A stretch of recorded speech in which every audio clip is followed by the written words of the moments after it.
Let's see if anyone shows up. I'm going to use this as a test.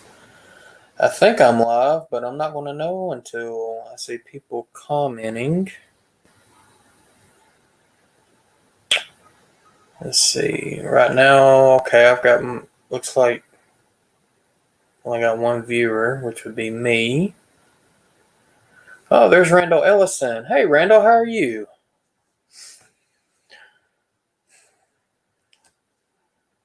So I'm trying this StreamYard out for the first time, and I'm just curious to see how it's going to work for me.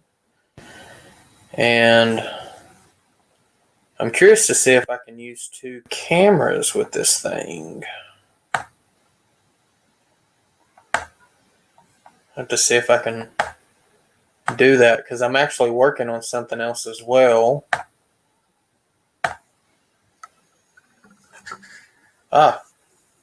Randall, can you see what I'm working on?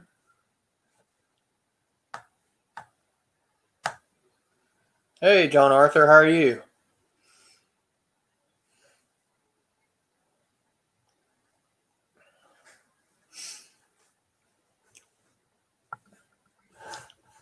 Watching the Braves up 9 runs. Hey, so you must be an ATL Braves fan.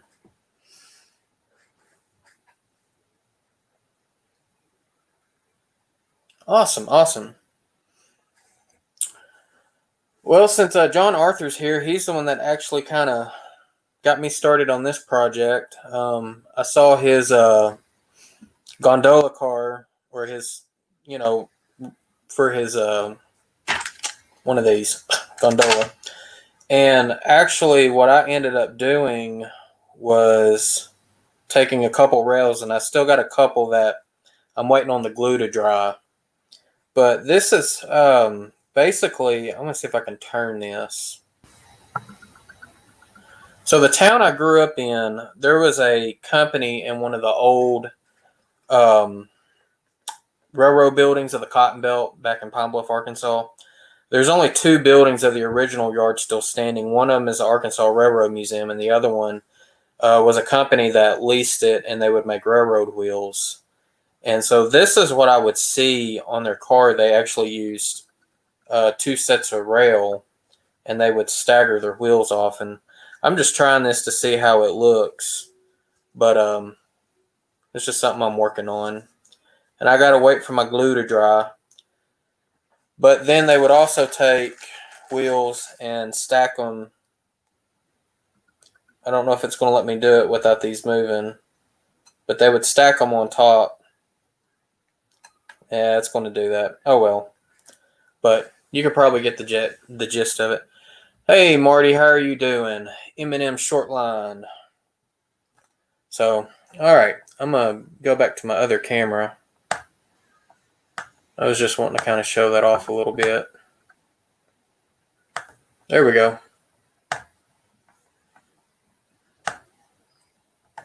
It looks like we got 5 people here. So yeah, there's been a lot of live streams. Hey, Georgia Sunbelt, Mr. Anthony, how are you doing? Got that lumber mill in the other day. I'm very pleased about it, and everything came in just fine. So I appreciate that. Yeah, that's what I thought too, John. Like I said, the trains, coming out, they would ship, almost cars every single day. And this would be about the time that Southern Pacific bought out the Cotton Belt, which was in 92. And I lived like maybe a few blocks from the track, so I could always hear the train go by. And every single train, I swear, would at least have 1, 2, sometimes 3, a mix of flat cars or gondolas with these. Heath, that's funny. With these rail wheels. And they would try to get as many on there as possible. And I think it's because they modified the cars to have 2 sets of rails. But basically, the way I did it, and I can go back to that camera and show you since I've got more people coming in. Let's see here.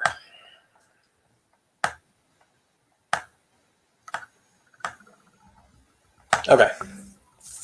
So I'm going to just try to slide it around.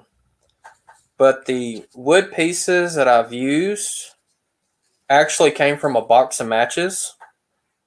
And I made sure that I didn't center them. The glue might be drying up on it. So I just, kind of fit it to scale, cut the match head off. And then I took some scrap flex track that I had. This is code 83. See if that does better.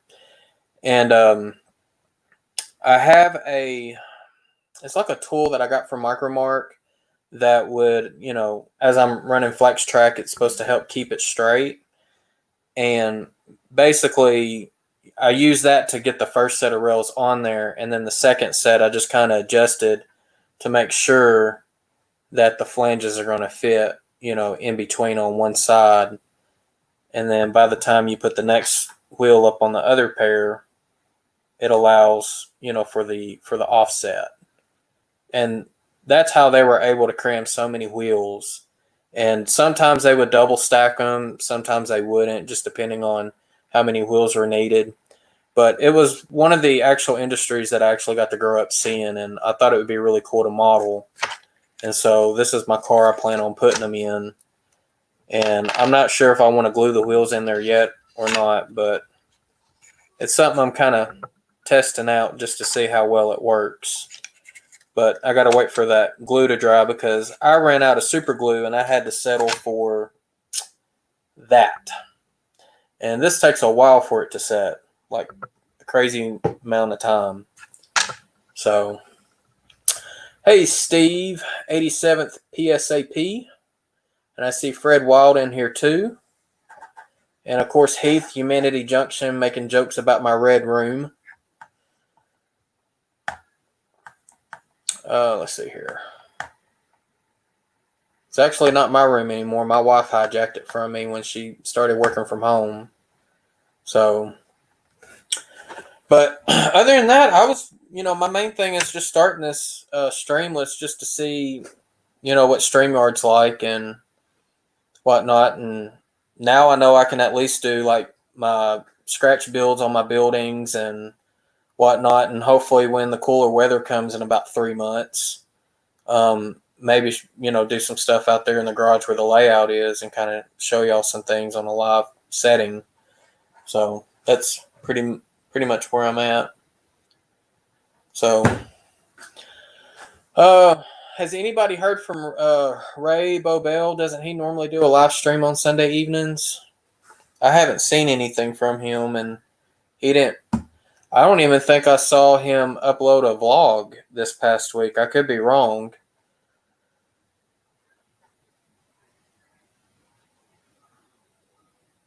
Humanity. I'm so glad of that I'm not into freight trains. Well, if you're running box cars and covered hoppers, then you really don't have to do much. Hopper freight. No magnet tool. Okay. Anthony, I don't know where I got that tool from. I think I got it as a Christmas gift one year as a stocking stuffer. You might maybe check O'Reilly's or AutoZone or maybe Advanced Auto Parts, one of the auto parts places. I'm sure they have them. All it is just an extending magnet for a mechanic, if he's trying to get a screw or something that falls down and, around the engine block. But back to Heath. But yeah, if you're running anything open like this and you want, kind of like operations where you have a load, you unload a load, load a load, unload a load, then yeah, that's kind of where it gets to where you have to kind of create your loads. Yeah, Dave BNS scale. How are you, man? And yeah, check Walmart for that too. That's a good idea. But if you're running like box cars, reefers, even stock cars, covered hoppers, anything that doesn't, require opening and closing, you can always use that for running operations. Hey, John, 2618 just got off his live chat. He had a good one. Had to cut out for a few minutes on his.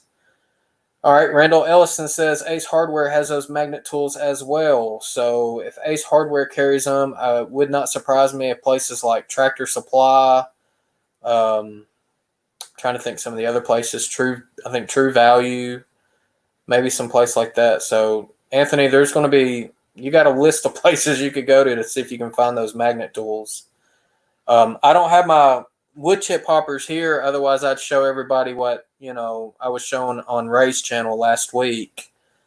Unless y'all tell me to go grab them real quick, I'll go grab them. But like I said, I don't have them right in front of me. Other types of loads I'm looking at doing, like I said, I bought that box of matches, and the timbers work real good for lumber. So I'm gonna see if I can't try to make some lumber, like lumber loads, and you can use sewing thread for a flat car and kind of use it to tie, lumber loads on a flat. So that's one of the ideas that I'm thinking about doing. And then also, if John Arthur is still in here, he did a really good video on a coal load, and I'm thinking about following his idea on that too, because I've got a couple of coal cars I want to do too.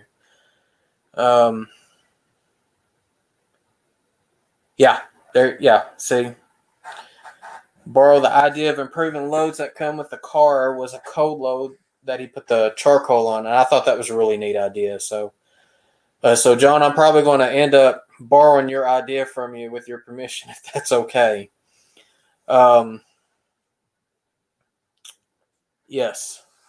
So, but the magnets, it just makes it so much easier, especially, trying to get the loads in and out without having to pull the car off the track, because it's like either, pick up, or you have to take it and flip it out and then go set it back on the track.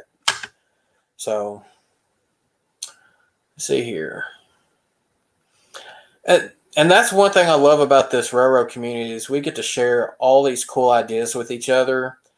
And I wish I was much farther in my layout than what I am in. I had another layout, and I tore it down back in October. And it was just a single layer rectangle, and I got tired of having to climb up under it to get into the middle. And so that's why I'm building the one I'm building now, which is, in retrospective, it's actually going to give me more square area since I'm going triple level. That is also correct, Dave. BNSF scale. Definitely make sure you have the polarity correct. Hey, Sparky. Hello, Bailey Ash. So, but yeah, that's one thing about running operations, especially on the open things. You definitely want to have loads, so that way when you're working your way bills. And another thing is when you make a load custom for a vehicle, make sure that you find a way to label that load, because even though this load will fit in this gondola, it might not fit in another one. And I had that issue with my two wood chip hoppers. One was an Athearn, the other one was a Bowser, and they would not fit in each other. So definitely, labeling, even if it's the car number, what your loads go in. Let's see. AccuRail cold loads come with steel balls in them, so they're easy to remove. Okay, that's good to know. Good to know.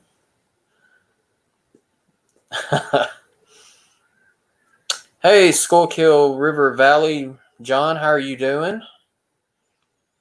So, but I guess Ray's not doing a show tonight. I have not heard from him. And normally I try to join him on his show. So, I hope everyone has had a great weekend. It's been a little bit cooler here, and I think I'm getting the edge of that hurricane that's going through South Texas right now. We're getting kind of the very far edge winds on it, so it's been a little breezy, which helps. So, man, I wasn't thinking about getting this big of a crowd tonight. I was just in here starting off with the test video, but hey, I appreciate y'all all joining in. I'm in charge now. It looks like I might have to create some moderators. My wife's a moderator, but she's taking a nap.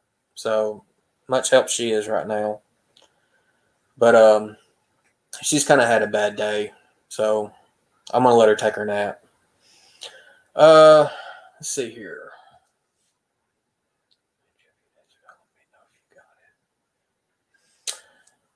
So other than that, I really don't have much else. I could re-demo the car again for everyone who's just recently showed in, what I'm working on. But some of the other ideas I'm thinking of is I've got a couple of sound cars I'm wanting to, from soundtrack sound cars. I'm wanting to put one in a caboose, have it ready for a upcoming train show. I'm actually doing a demo for soundtracks. In Arkansas, I'm the only licensed installer. I've actually been to their facility in Durango, Colorado, back in 2017 before they had the big forest fire. Got to ride the Durango and Silverton narrow gauge up to Silverton with the soundtracks group. It was really, really cool to do that. So I've got one that I want to install in a caboose for sure, and I'm waiting on my LEDs to come in to do that. And Heath, yes, I can stream from my garage. It's just very hot out there. And I mean, I was working up a sweat earlier, and hopefully when the temperature kind of goes back down 70s, 80s, I will definitely be doing some live streams out there for y'all to see the layout or what layout I have up and going, because right now it's just pretty much from the helix all the way around to the balloon loop and back to the helix. So that's really only as far as I got. Yeah, Randall Ellison, he's not too far. I think he's only like 2.5 hours from me. He knows what the temperature's like down here, and it's not fun. So, dang, I forgot what I was talking about. I need to scroll back up. I did get a train up the first loop. Wood glue doesn't dry very fast in humid atmospheres either, so it takes a while for the wood glue to dry. And I think, I pre-cut sections of the helix. So my helix, one full loop is actually 8 pieces. And some of those pieces are starting to warp, and I think it has to do with the humidity. So it takes a little bit longer for the glue to dry when I get those on there. And I'm having to use like some small pieces of brick and some small hand weights to kind of hold them down.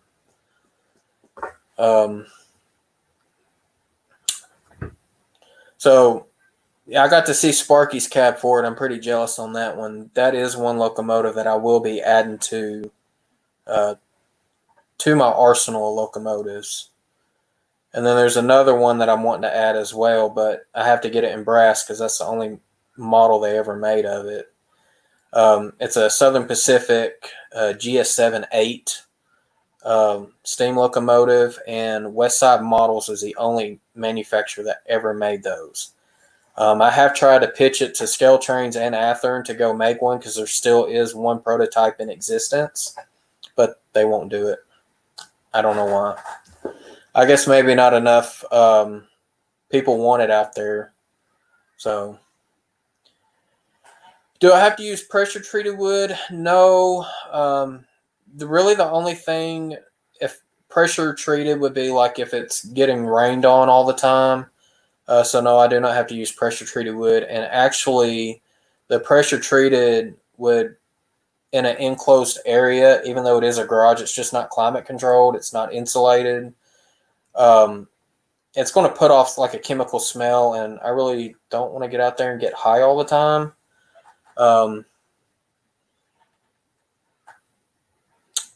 Yes, John, both Sparky and John did great today. I like both of y'all's live streams. And I think it'd be fun, to have maybe like a panel or something. So we can always do that too. I think having a panel would be awesome as well. Let's see here. So I missed something. I'm going to have to scroll back up because I missed something I was reading half of.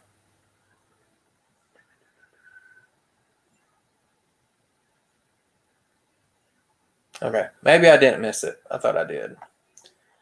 So, wow, it's already 8:30, so I've been here for 20 minutes already. Like I said, I was holding off. I would have started sooner, but I was waiting to see if Ray Bobel was doing his normal Sunday night live stream. Has anybody heard from him? Because normally he's on, but I don't know if he's working or what.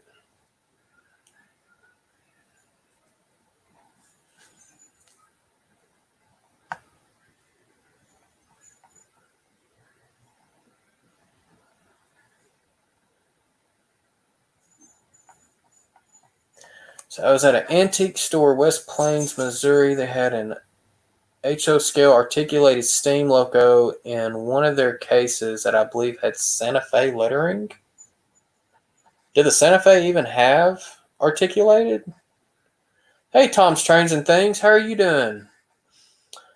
Okay, so Ray doesn't do every Sunday. I thought he was for a while there. Best thing to do with wood, seal it, paint it before you start. Yeah. So the wood I'm actually using is oil based for my base coat. I've had, like I said, I've had multiple layouts in my garage, and I've never had an issue with the wood rotting.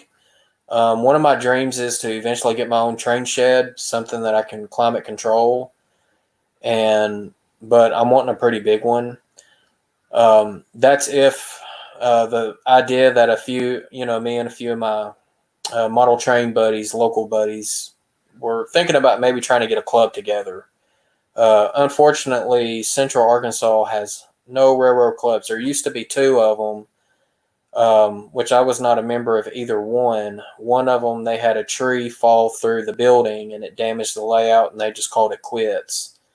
And then the other club, I just heard it recently shut down due to lack of membership. But it's in a town that's a little more than an hour away from me, so I didn't want to drive all the way over there. And I think they also ran O scale too, which O scale is great, but it just takes up too much room in my opinion.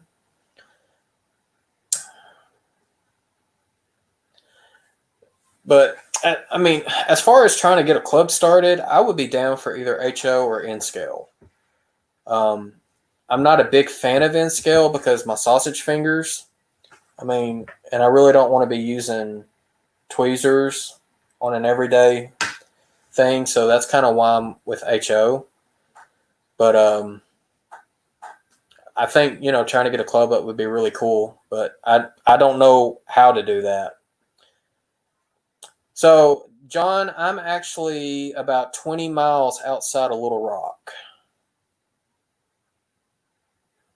Now, I'm originally from Pine Bluff.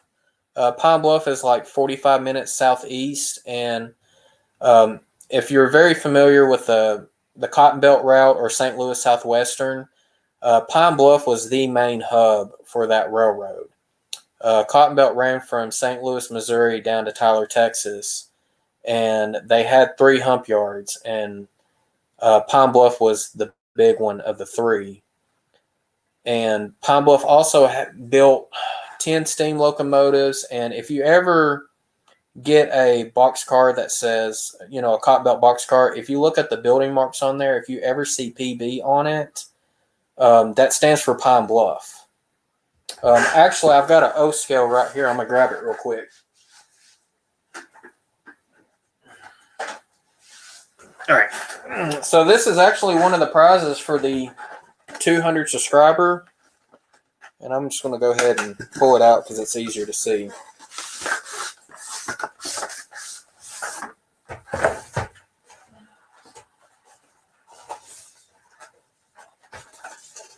Well, I'm not pulling it out because I don't want to take the tape off. But I'm going to see if I can get this on here with it not so glary. All right, right here, right above my finger. Can y'all see that? It's kind of hard to tell with the bend of the plastic. Where it says PB10-60. The Cotton Belt actually built their own fleet of boxcars in Pine Bluff. So that's the town I grew up in. My grandfather worked for the Cotton Belt. And then in 92, when the Southern Pacific bought, they were a subsidiary of Southern Pacific the whole time from like the early 1900s. I want to say like 40s, 50s, somewhere in that area.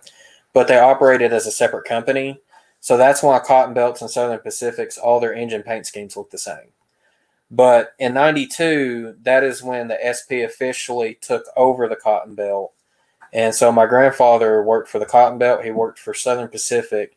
And then he retired exactly 1 month after Union Pacific acquired the SP. So, what is your goal to hold your first contest? Well, Heath, I've already held my first one. My first one was back at 100. I plan on doing a contest every 100 subscribers. Now, the way I'm doing it is I've got multiple prizes. I've got a HO prize, an N-scale prize, and an O-scale prize. And I even mentioned in my earlier video that if there's enough interest for Z-scale, I will go and purchase, some Z-scale prizes as well. And then I will do a drawing, and, one lucky person is going to end up winning one of those prizes. And then when I hit the 1,000, I will end up giving them all away. And then I'm also working. I've got a friend who makes screen printed T-shirts, and since I've got my logo, the Trainfreak and graffiti, I'm thinking about making some T-shirts as well. Maybe sending, doing some random contests, for y'all there, and sending them out. So.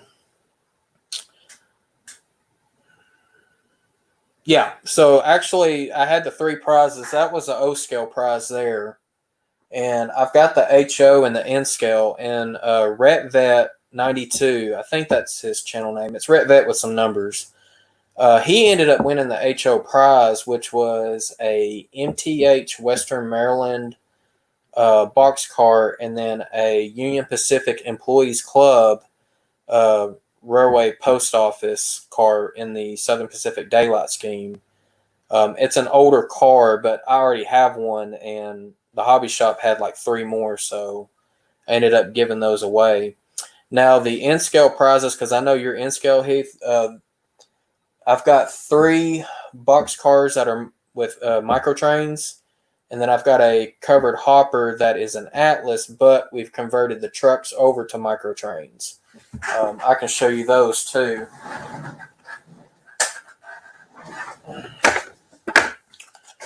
So this is the 3-car N-scale set that I have, and these are, man, I've got a bad glare. Let me go to this other camera. Maybe it won't be so bad.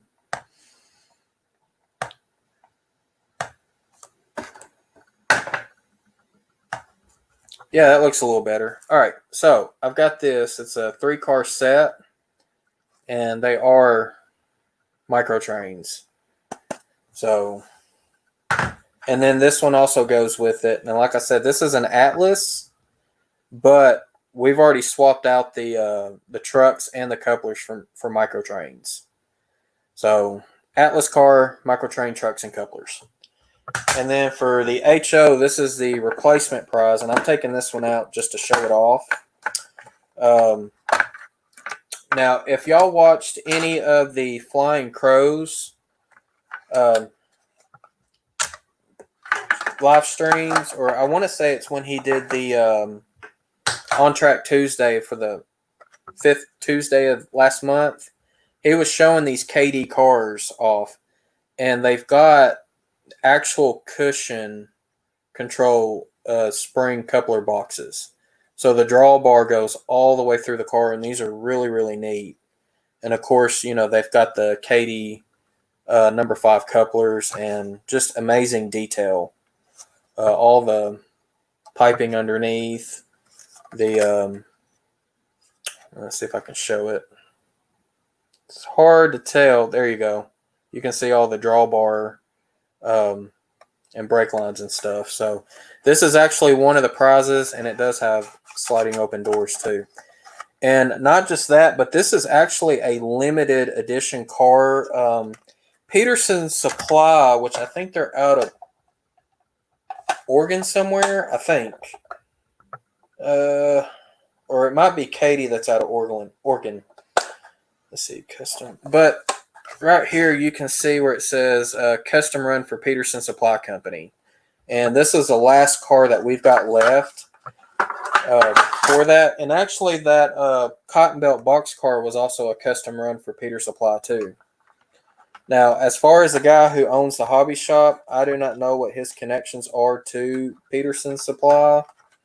That's beyond my knowledge. I just do the decoder installs for him on the side. So that's how I'm affiliated. All right. So that's the actual prizes for the 200 subscriber. And like I said, if I get enough interest in someone wanting some Z scale, I'll go and get some Z scale stuff too and throw that in there.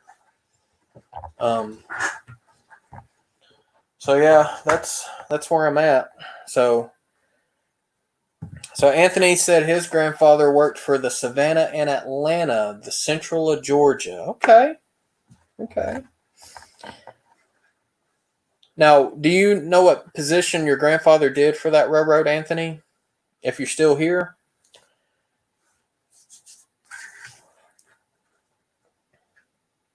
Randall Ellison says he's got a couple of those Katy box cars. They're great. The Great Northern car that I have is just stunning. Yeah, I don't have any of those cars on my layout, Randall. Man, it's just too pricey for me. I mean, this car here was, well, retail, this thing's like $60 for one HO scale box car.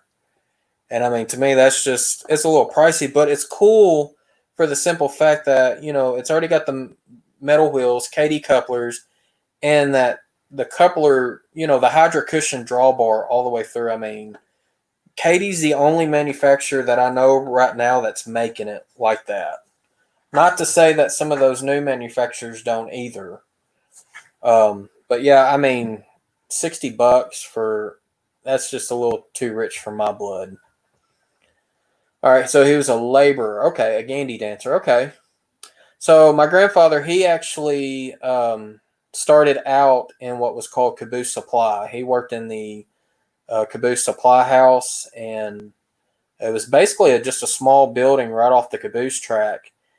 And ironically, my grandmother, his wife's brother, was a caboose, and the Cotton Belt was one of those railroads that actually assigned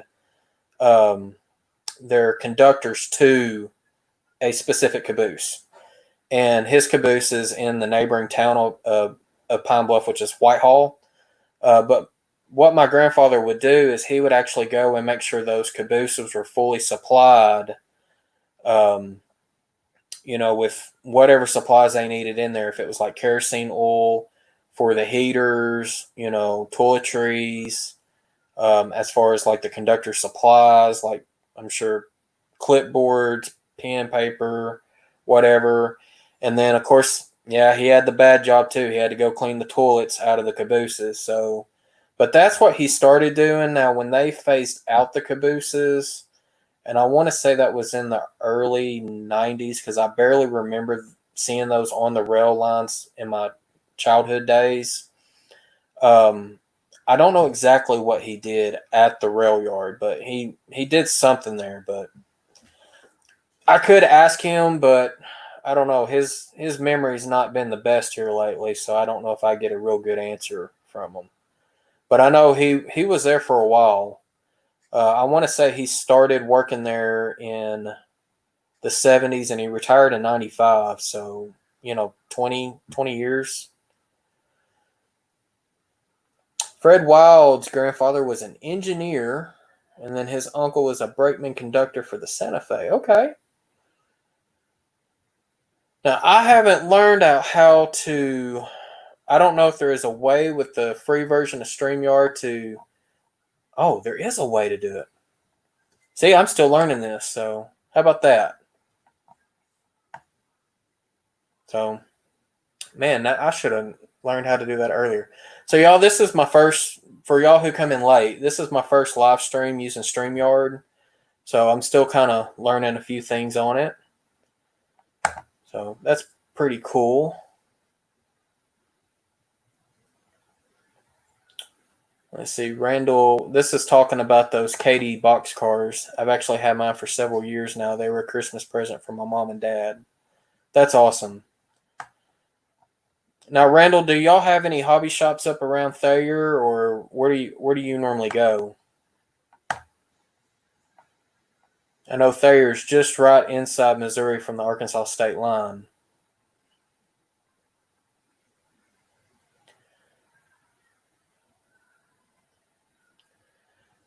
Yeah, Concord. I've got a few Concord cars, and those are a cheaper line in my opinion, especially for HO scale. But they work.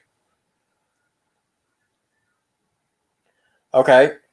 Yep, that line that runs up there through Thayer, that used to be the Frisco, if I'm not mistaken. Frisco crossed the Cotton Belt in Jonesboro, Arkansas, which is where Arkansas State University is located, for those who don't know. All right, Sparky, Caboose Supplies. Beans and wieners and a bit of paper for writing the behind stuff. There used to be, oh man, what was that? Is it Beanie Weenies? I think Brian made them. It was like chopped up hot dogs and baked beans in a can. Man, that stuff was good. Okay, what rail line is PBNE, John?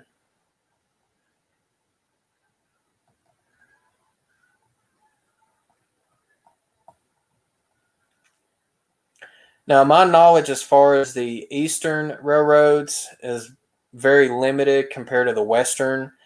Not to say that the guy who owns the hobby shop that I work for, he used to be a federal railroad inspector for the U.S. government.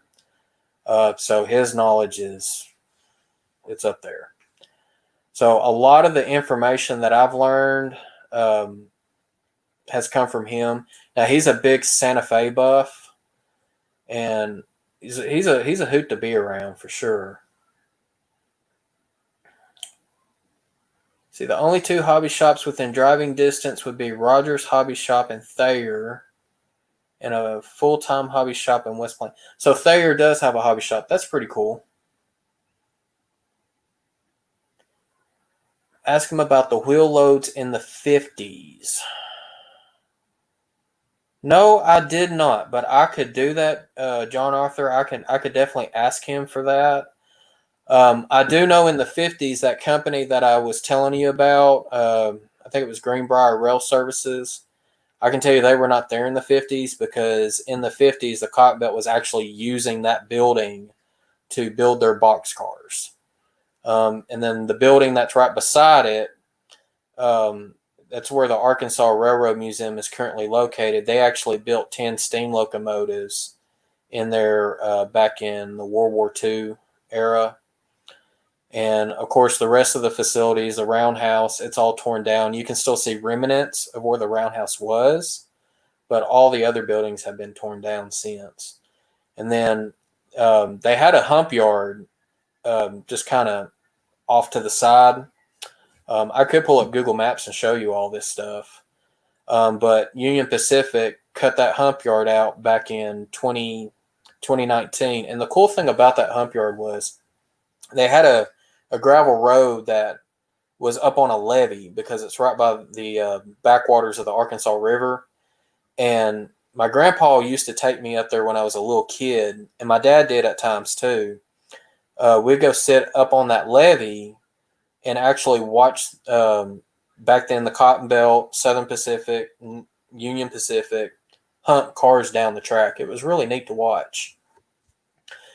And I guess since Union Pacific also bought out Missouri Pacific, which runs a line through, through North Little Rock, and it's so close together that they just pretty much like, what, we're just going to start humping out of one yard. But they still do some switching operations there in Pine Bluff because there is a lot of industry. You got Pine Bluff Sand and Gravel being a huge one. They have all the dredging rights of the Arkansas River, from the mouth into the Mississippi all the way up into, I want to say, Oklahoma, close to where the Keystone Dam is. And actually, Athern makes a dump truck that says Pine Bluff Sand and Gravel. I have one of those that's put up. So it was a pretty neat little addition for my layout. Let's see here.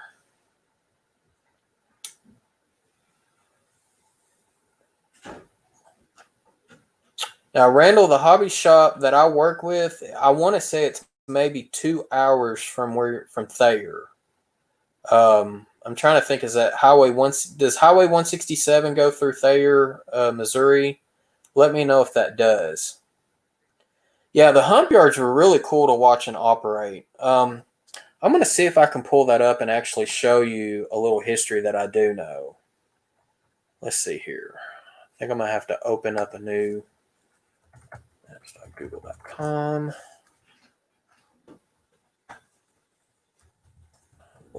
Arkansas. Let's see how well this works. All right, so let me share my screen.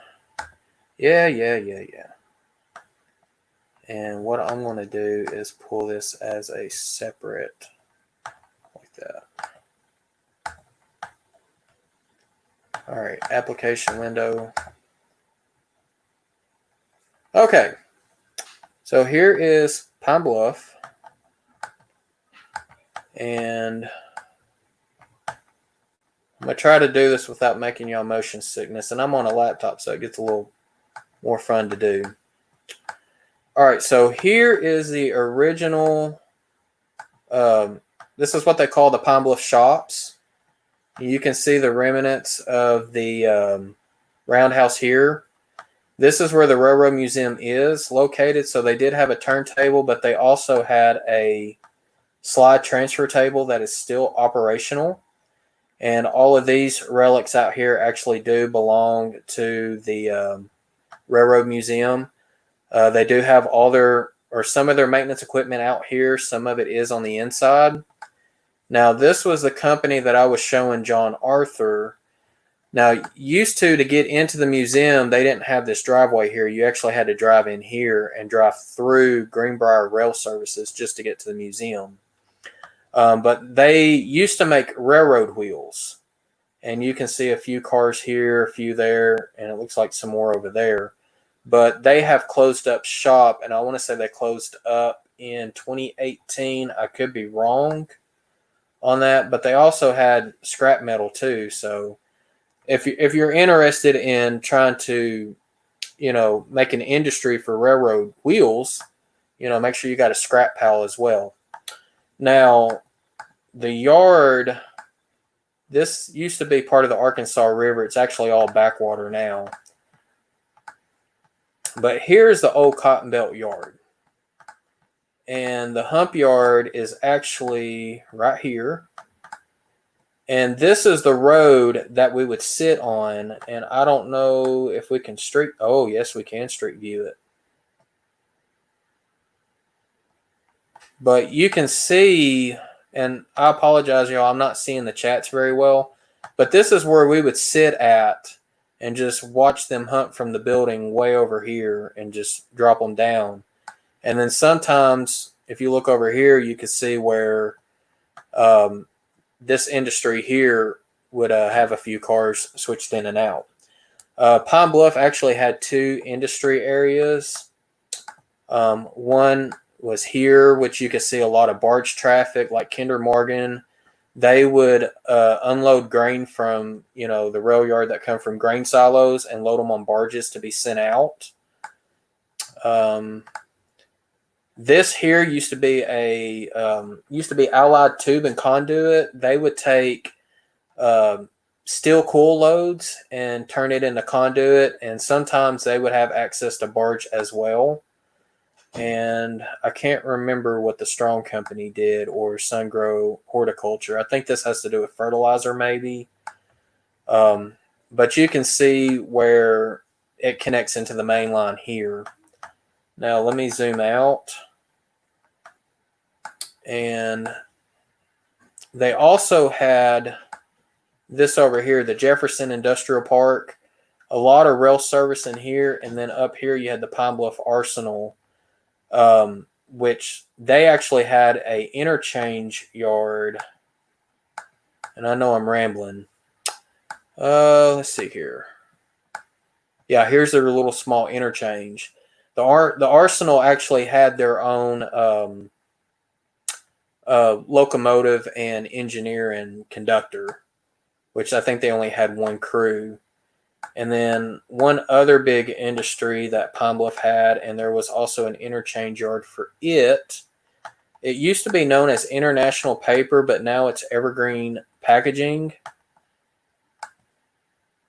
And right here is the interchange yard there. This is a huge paper mill.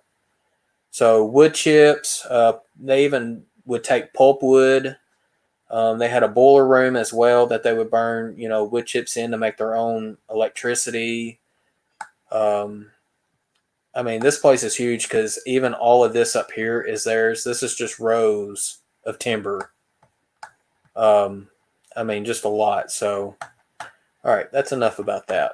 Let me get back to StreamYard so that way I can see all of y'all again. All right. So, yeah, a paper mill. Paper mills are no joke. They take up a lot of place. Thanks, Tom. I appreciate it. I asked. So the guy that runs the hobby shop, his name is Craig, and like I said, he used to be a federal railroad inspector. So his knowledge for railroads is beyond my comprehension. I was asking him about, how long of a HO scale layout would you need to put in a hump yard? And he basically told me, he said, just from the hump all the way to the other end is going to be about 20 feet. He said you definitely want to make sure you have at least a 30-foot straight shot just to throw in a hump. And he said definitely use the three-way turnouts, and it would make things work a lot easier. So, let's see here. But that's a little bit of history as far as me growing up and, my knowledge on things and where we're at. Let's see here.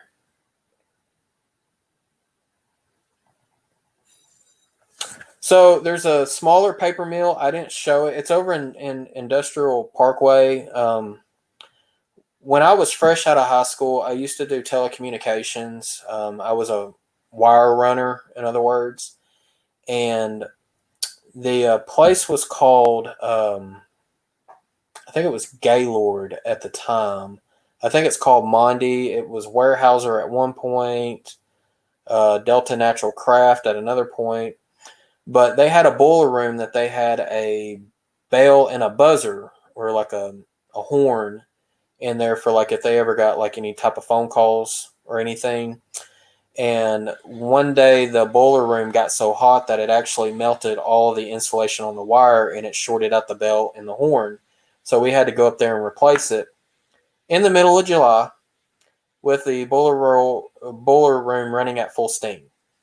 And I remember watching them load it, and they actually load it with wood chips. And it's the same wood chips that they would use for making paper bags. They were a bag plant.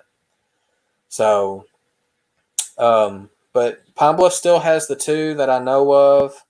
Now there is a coal plant between Pine Bluff and Little Rock. It's off of what used to be Missouri Pacific. It's Union Pacific now. They still run quite a bit. There's another coal plant close to Newport, Arkansas, which is actually the sister plant to the one close to Pine Bluff.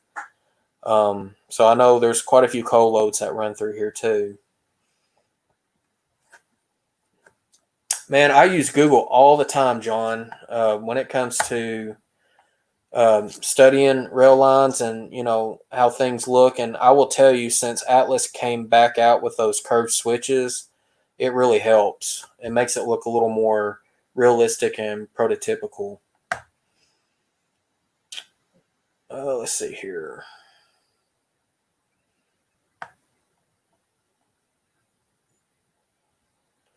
Okay, so Highway 63 traveling south, it would run into I-55. I'll have to check that out, though. Randall, do you know where Ash Flat, Arkansas is located? It's not too far south of Mammoth Springs.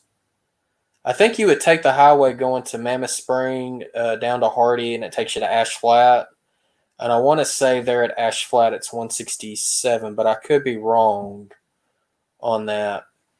But Bald Knob is right there where 167 and 67's at. And like I said, our hobby shop, it's in an old depot, Mopac depot, and over 100 years old too. And we got a couple cabooses out there. And for Sparky, I was going to get in there and videotape the insides of them, but one of them doesn't have a floor right now, and then the other one was wasp infested. So I saw the nest and I was like, nope, I'm getting out of Dodge, not going after it. But I will let y'all know this: when the Arkansas Railroad Museum opens back up in Pine Bluff, I will be going back there and doing a full tour, because it's not just memorabilia. They've got passenger coaches, cabooses. They've got a wedge snowplow, a steam locomotive, quite a few diesels that they will actually let you climb up in and take a look on the inside. And so I'm definitely going to videotape that stuff for y'all too. Actually, one of those cabooses at the Arkansas Railroad Museum, I actually have a model on my layout. So I thought that was really neat. Let's see here. All right, so it looks like Tom left. Let's see who all left. Well, all right. Well, guys, it's 9 o'clock, so I can't believe I entertained y'all for an hour, but hey, for my first live stream on StreamYard, I actually like this a lot better than OBS, and I think it worked a lot better too. So, have I ever been to the Transportation Museum in North Carolina? I have never been to North Carolina. I have been very close to North Carolina, but I have never been there. I do want, it is on my bucket list to go check out all these places. And I'm hoping I get to do that pretty soon. All right, Randall, Ash Flat, you take it, go straight south towards Batesville, whatever highway that is. Just stay on it, and we'll take you straight to Bald Knob, where the hobby shop is that I work out of. So, and that'd be a quicker trip than you running over to Memphis, unless you're riding the BNSF down to Memphis. So, yeah, definitely don't want to get the showstopper involved on that, Randall. All right, Steve, have a good night, buddy. You take care.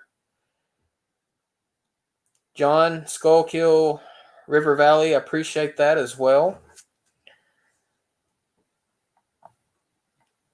And I will try to do these more often. I might try to work a deal out with Ray and figure out which nuts he's not doing, and I might try to swap with him or something. Kind of like how Wilmer, Crooked, River, and Eastern, I think I got that channel right. If I didn't, y'all can correct me. Redbird Tony and whoever else, I know they do a rotation on Tuesday. So, yeah, I appreciate y'all all coming. So, all right, well, y'all, it's 9 o'clock. I've got work in the morning. I'm sure most of y'all do too. So, I'm going to go ahead and let everyone say their goodbyes and whatnot. And I will be seeing y'all next time. So, be safe out there and happy railroading to each of you.